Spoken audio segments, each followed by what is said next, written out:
Saudara-saudara ini kasih oleh Tuhan Yesus Kristus. Mulai dalam beberapa minggu ini kita melihat bahwa setiap gereja, bahkan setiap rumah ibadah yang lainnya dimintanya oleh pemerintah untuk melakukan ibadah secara streaming pada hari ini hari Minggu, saudara. Oleh karena itu marilah kita beribadah kepada Tuhan dengan tidak mengurangi kekusukan kehidupan kita bersama dengan Tuhan. Saudara, pagi hari ini kita akan membaca firman Tuhan dari Zakaria 14 ayat yang ke-9.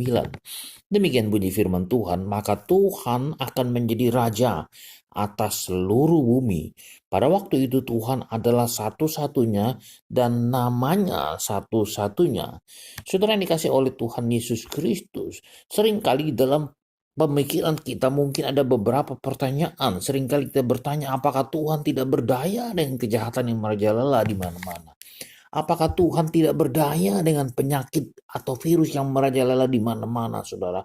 Bahkan terjadi di banyak lebih dari 100 negara virus itu menyerang manusia. Bencana alam bertubi-tubi menimpa bumi ini, saudara. Penyakit aneh yang mematikan terus bermunculan. Peperangan semakin meluas dan kekacauan hampir-hampir tidak bisa lagi dikendalikan. Bukankah semua itu sudah lebih dari cukup untuk membuktikan ketidakberdayaan Tuhan? Demikian seringkali kita berpikir secara demikian, saudara. Saudara, kejahatan tampaknya berdaya, berkuasa. Penyakit tampaknya berkuasa, saudara. Kejadian alam tampaknya berkuasa. Seakan Tuhan itu kalah, saudara. Seakan Tuhan itu keok, saudara. Namun Alkitab mencatat bahwa suatu hari kelak supremasi Tuhan akan ditegakkan, saudara.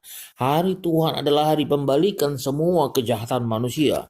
Tuhan akan berperang melawan mereka. Tuhan akan berperang menghancurkan mereka. Tuhan akan menegakkan kekuasaannya atas bangsa-bangsa yang ditandai dengan menjejakkan kakinya di atas bukit Zaitun dan meluputkan umatnya dengan melakukan perbuatan yang heran. Tuhan akan memerintah sebagai raja dan menjadikan Yerusalem sebagai pusat pemerintahannya. Dari kota ini akan mengalir keselamatan tanpa henti yang meliputi seluruh bumi, sehingga hanya Tuhan saja yang disembah. Saudara, Yerusalem sendiri akan dipulihkan sebagai kota Allah, bahkan akan dimuliakan. Allah juga akan menghukum orang-orang yang menyerang Yerusalem. Bangsa-bangsa yang tidak mengenal Tuhan, yang masih tinggal akan datang menyembah Raja, saudara. Mereka akan ikut merayakan hari pondok daun sebagai tanda dihisapkannya mereka di dalam bilangan umat Tuhan. Dan akhirnya segala macam bentuk kejahatan yang pernah ada, segala macam bentuk penyakit yang pernah ada, segala macam bentuk bencana yang pernah ada akan ditiadakan. Saudara, apakah saat ini kita sedang mengalami atau menyaksikan kejahatan di sekitar kita?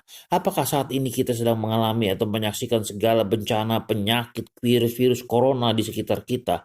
Apakah saat ini kita sedang menyaksikan bencana-bencana di mana-mana di sekitar kita ini, saudara? Apakah itu membuat kita menjadi semakin ragu kepada Tuhan? Saudara, ingat, jangan bimbang, jangan ragu. Kristus sudah mengalahkan kuasa dosa dan maut. Kejahatan memang ada, penyakit memang ada, bencana memang ada, dan sedang melebarkan pengaruhnya. Tetapi semua ada dalam kendali Allah yang berdaulat. Sebab Allah adalah yang menciptakan alam semesta ini. Allah pula yang menciptakan langit bumi beserta segala isinya. Allah pula yang menciptakan kita sejak kita di dalam kandungan ibu kita. Dia yang menciptakan segala sesuatunya. Bahkan dia menentukan seluruh kehidupan kita sebelum kita dilahirkan oleh ibu kita, saudara. Saatnya akan tiba, kita akan melihat pemerintahan Tuhan kita ditegakkan secara mutlak. Kejahatan, penyakit, bencana semua akan ditumpas habis. Oleh karena itu, saudara, marilah di dalam kondisi sekarang ini, di mana kita diminta oleh pemerintah untuk mengkarantinakan diri sendiri, kita lebih banyak mempunyai waktu untuk bersekutu dengan Tuhan, untuk membaca firman Tuhan, untuk lebih mengerti apa maksud Tuhan di dalam kehidupan kita ini, saudara, supaya kita semakin dekat kepada Sang Bapa di surga. Selamat pagi, selamat hari Minggu, dan selamat beribadah. Tuhan berkati.